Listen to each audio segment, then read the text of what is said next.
قرآن رہنما ہے، جنت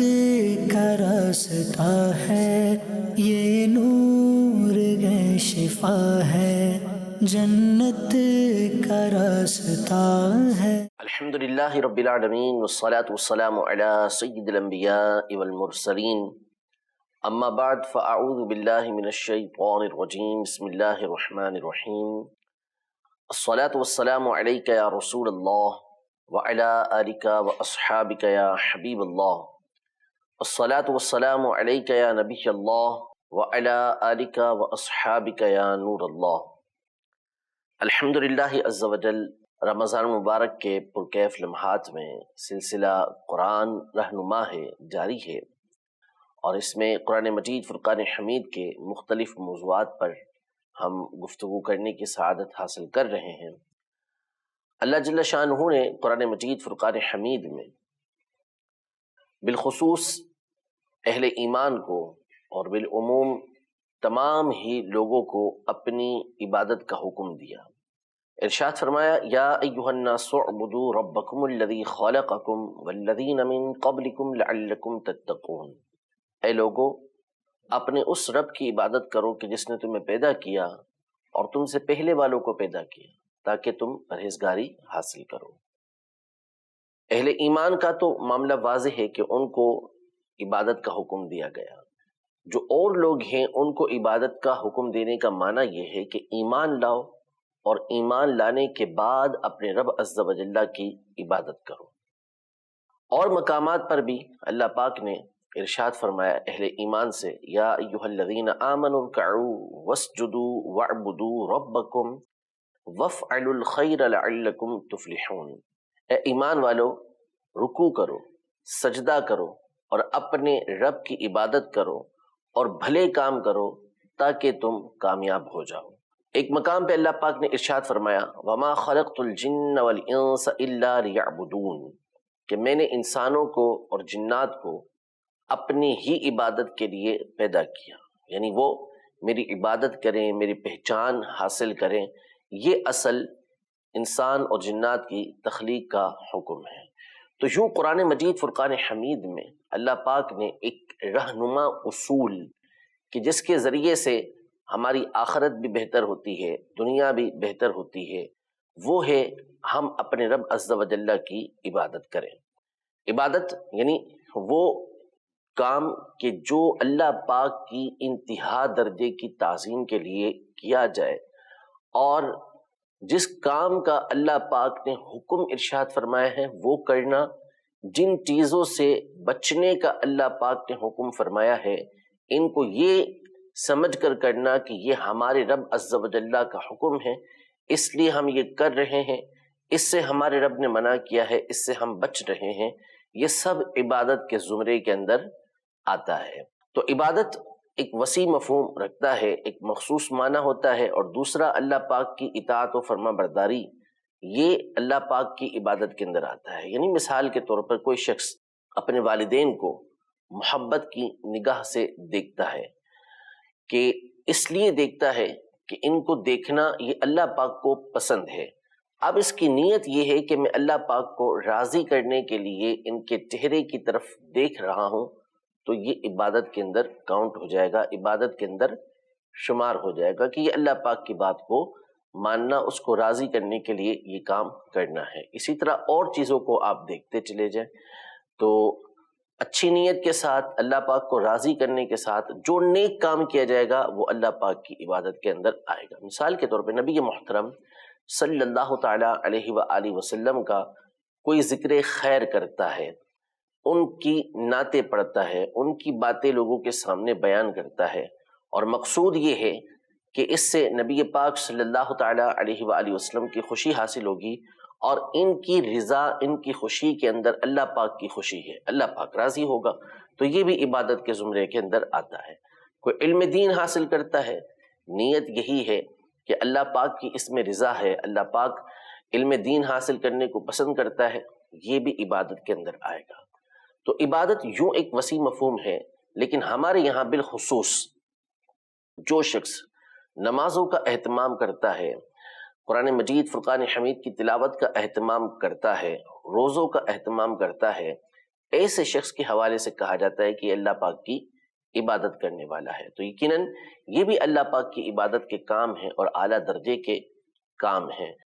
تو بندہ جو بھی کام کرے اگر اچھی نیت کے ساتھ نبی پاک صلی اللہ تعالی علیہ وآلہ وسلم کی سنت کے مطابق کرے، ان کے طریقہ کار کے مطابق کرے، اللہ پاک کو راضی کرنے کے لیے کرے، تو وہ تمام کا تمام کام یہ عبادت کے اندر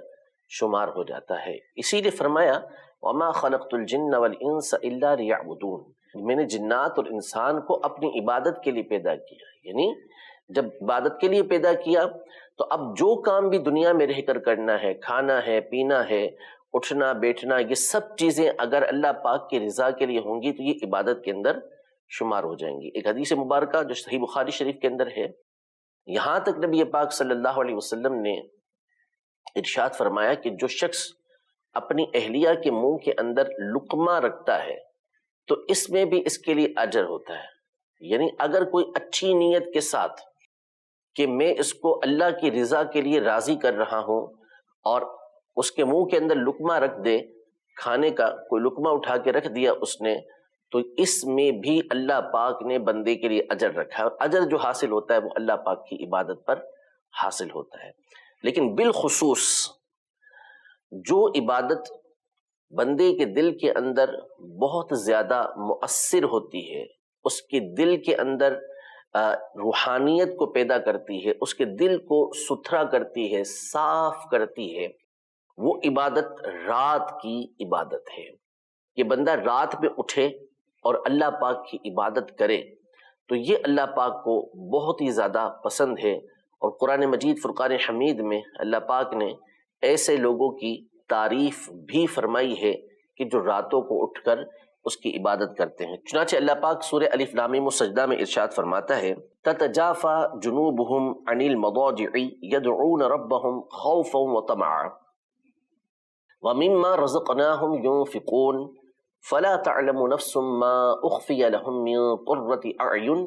جزاء بما كانوا يعملون، یعنی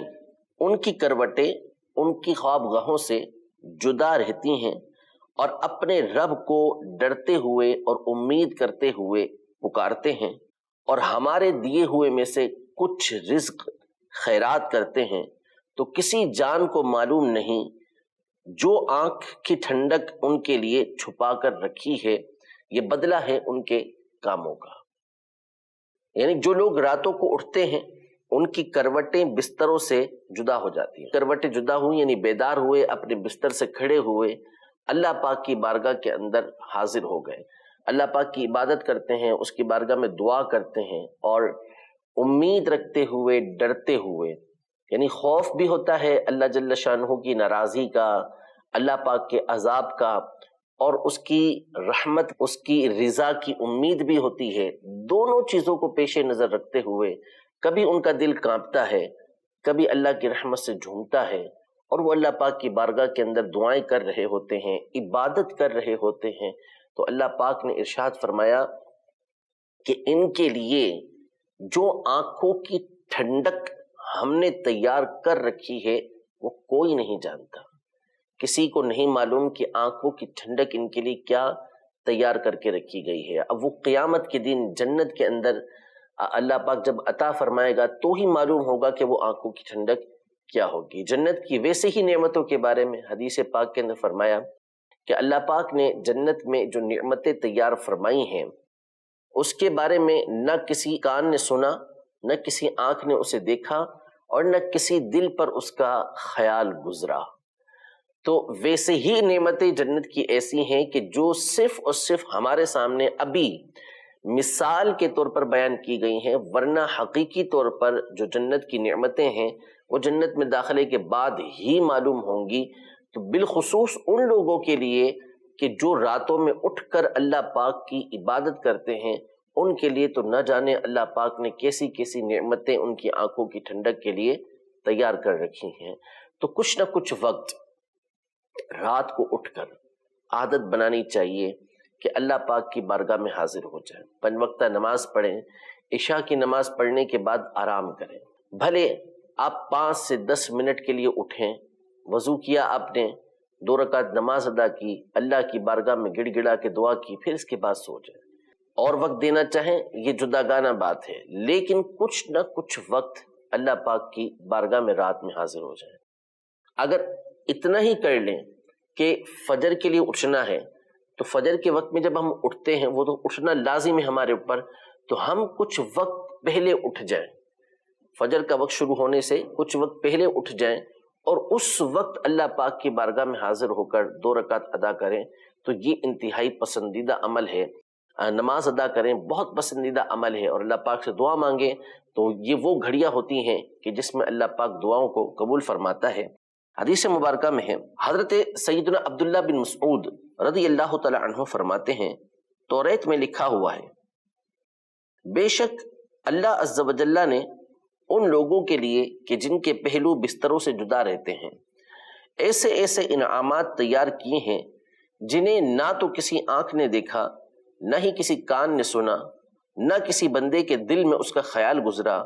نہ کوئی مقرب فرشتہ جانتا ہے، نہ ہی کوئی نبی مرسل۔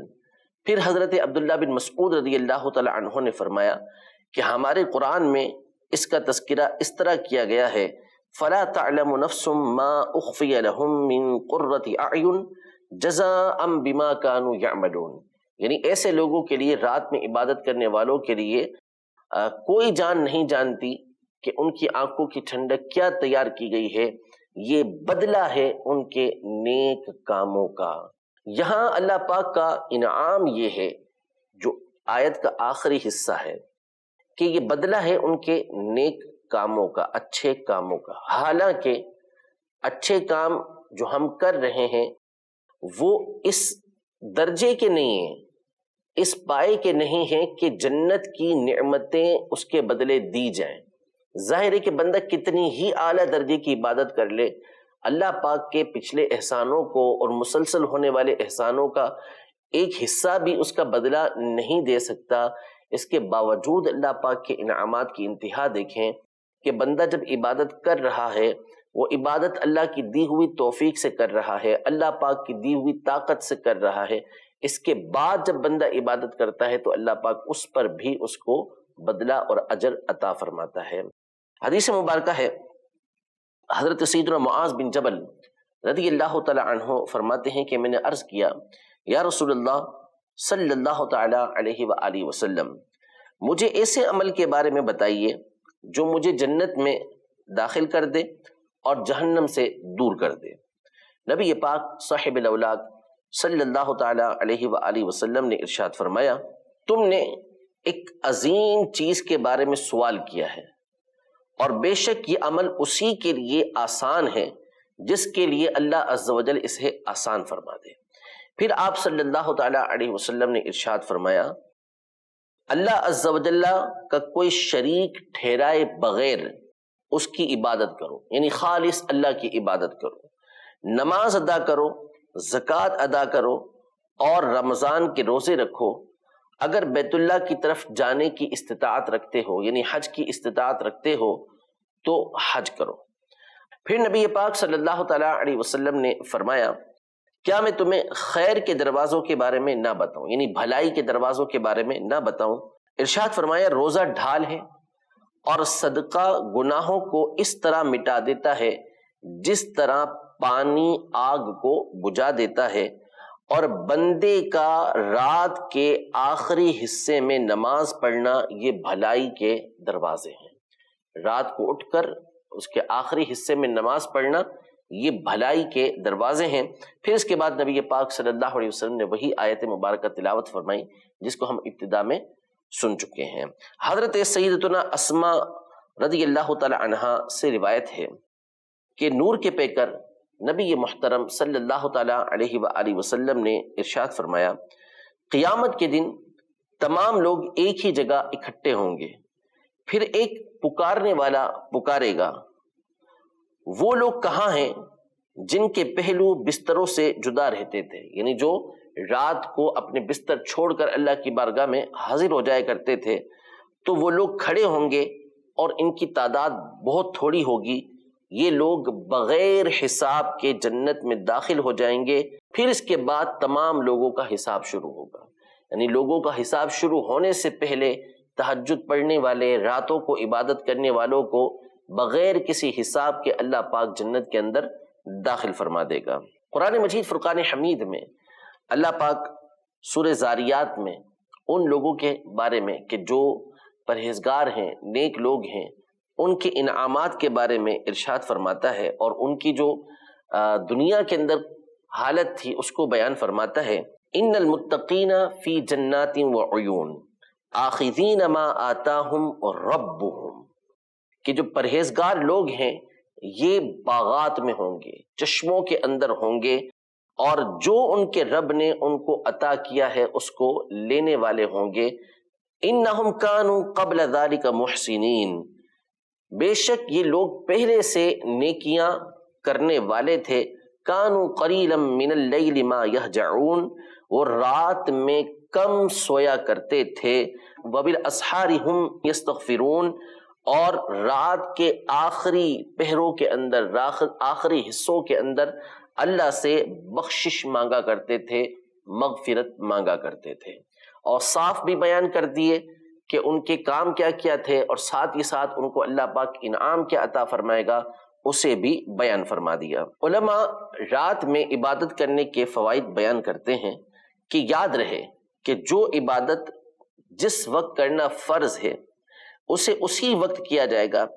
البتہ نفلی عبادت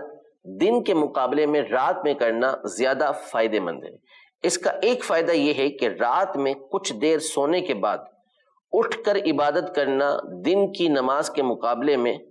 زبان اور دل کے درمیان زیادہ موافقت کا سبب ہوتا ہے۔ یعنی بندہ اس بات کا دعویٰ کر رہا ہوتا ہے کہ میں اللہ پاک کی ہی عبادت کر رہا ہوں، تو دن میں تو اس بات کا اندیشہ ہوتا ہے کہ لوگ اسے دیکھ لیں، لیکن رات میں جب بندہ اٹھ کے عبادت کرتا ہے تو واقعی تنہائی کے اندر وہ اللہ پاک کی عبادت کر رہا ہوتا ہے، اس کو کوئی دیکھنے والا نہیں ہوتا، تو جو دعویٰ وہ کر رہا ہوتا ہے تو دل اس کی موافقت کرنے والا ہوتا ہے کہ واقعی اپنے دعوے کے اندر سچا ہے۔ اسی کے تحت علماء نے یہ فائدہ بیان کیا کہ اس وقت جو عبادت کرتا ہے تو اس کو اخلاص زیادہ نصیب ہوتا ہے، ریاکاری، نمود و نمائش اور دکھاوا یہ اس میں نہیں ہوتا، کہ وہ تنہا ہوتا ہے، اس کا رب دیکھ رہا ہوتا ہے اور وہ اپنے رب کی بارگاہ کے اندر حاضر ہوتا ہے۔ ایک فائدہ علماء نے یہ بیان کیا کہ اس وقت عبادت کرنا دن کے وقت عبادت کرنے کے مقابلے میں اطمینان اور سکون کا زیادہ سبب ہوتا ہے، یعنی اس وقت عبادت کرنے کی وجہ سے زیادہ سکون بندے کو حاصل ہوتا ہے۔ قرآن مجید فرقان حمید میں اللہ پاک سورہ زمر میں ارشاد فرماتا ہے، امن هو قانت آناء اللیل ساجدا وقائما یحذر الآخرة ویرجو رحمت ربی قل هل يستوي الذين يعلمون والذين لا يعلمون انما يتذكر اولو الالباب، یعنی وہ شخص کہ جس نے راتوں کی گھڑیوں میں فرما برداری کے ساتھ سجدہ کرتے ہوئے، قیام کرتے ہوئے یہ گھڑیاں گزاری، راتوں کو اٹھ کر عبادت کر رہا ہے اور فرما برداری کے ساتھ ان گھڑیوں کو گزار رہا ہے، سجدے کے اندر ہے، قیام کے اندر ہے، آخرت سے ڈرتا ہے اور اپنے رب کی رحمت کی امید رکھتا ہے، تو کیا یہ اور ایک فاسق شخص یہ برابر ہو سکتے ہیں؟ ہرگز ایسا نہیں ہے۔ یعنی ایک شخص گناہوں پہ گناہ کرتا رہے، گناہوں پہ گناہ کرتا رہے، اور ایک شخص اللہ پاک کی عبادت پر عبادت کرے، عبادت پر عبادت کرے، تو کیا یہ کہا جائے گا کہ یہ اور یہ برابر ہیں؟ تو ہرگز ایسا نہیں کہا جائے گا۔ شریعت نے نیک آدمی کا معیار اوپر رکھا ہے، اور اسی طرح عقل بھی اسی بات کا تقاضا کرتی ہے کہ جو اللہ پاک کی عبادت کرنے والا ہے یقیناً اس کا مقام اور مرتبہ اس کے مقابلے میں بہت زیادہ ہے کہ جو اللہ پاک کی نافرمانی کرنے والا ہے۔ نبی پاک صاحب الاولاق صلی اللہ تعالی علیہ وآلہ وسلم نے ارشاد فرمایا، رمضان کے بعد سب سے افضل روزے اللہ عز و جل کے مہینے محرم کے ہیں، یعنی محرم میں روزہ رکھنا رمضان کے بعد سب سے افضل ہے، اور فرض نماز کے بعد سب سے افضل نماز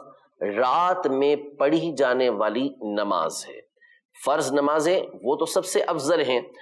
تو ان کو تو پڑھنا اپنی جگہ پر، باقی نفلی عبادت کے حوالے سے جو رات میں عبادت کی جائے، رات میں نماز پڑھی جائے، وہ سب سے افضل عبادت ہوتی ہے۔ اسی لیے علماء نے یہ ارشاد فرمایا کہ بندہ جب عشاء کے فرض پڑھ لے،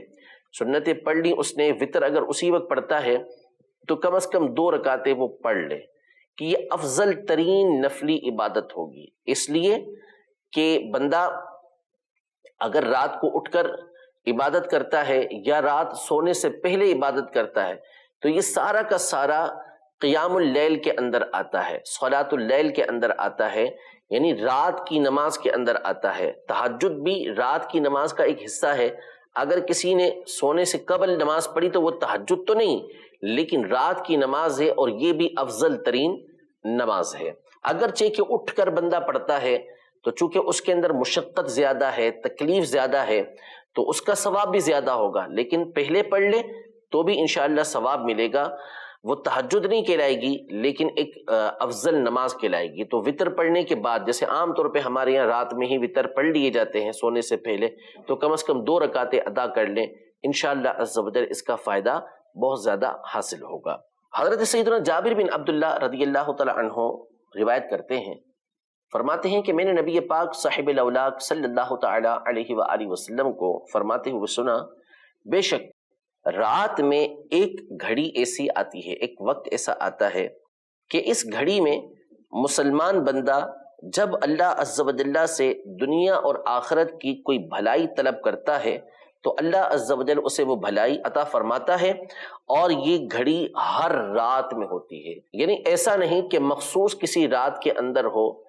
بلکہ ہر رات میں ایک گھڑی ایسی ہوتی ہے کہ بندہ اللہ پاک کی بارگاہ میں دعا کرتا ہے تو اللہ پاک اس کی دعا کو قبول فرماتا ہے، بلکہ ساری رات بعض روایتوں کے مطابق اللہ پاک کی طرف سے